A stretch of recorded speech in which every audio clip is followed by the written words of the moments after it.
Hercules pillar hold এমন একটি খেলা যা আপনার পেশিকে দুমড়ে মুচড়ে দিতে পারে, কারণ এতে 160 কেজির দুটি পিলার একজন মানুষকে নিজের দিকে টেনে ধরে।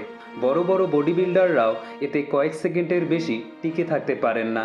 তাই গত কয়েক বছর ধরে এই রেকর্ডটি ছিল মার্কস ফেডেরিকসের কাছে, যিনি এটি 1 মিনিট 32 সেকেন্ড পর্যন্ত ধরে রেখেছিলেন। কিন্তু এরপর এন্ট্রি হয় ভারতের হিরো ভিসপি খড়াদির। টাইমার শুরু হয় এবং প্রতি সেকেন্ড এক এক মিনিটের সমান মনে হতে থাকে, কিন্তু তবুও এই ব্যক্তি হাল ছাড়েননি।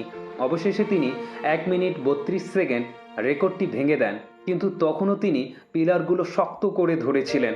সবাই ভাবছিল হয়তো তিনি সমাপ্তির সংকেত শুনতে পারেননি, কিন্তু কেউ জানতো না যে তিনি শুধু রেকর্ড ভাঙার জন্য সেখানে যাননি, বরং এমন একটি রেকর্ড গড়তে চেয়েছিলেন যা ভাঙা প্রায় অসম্ভব।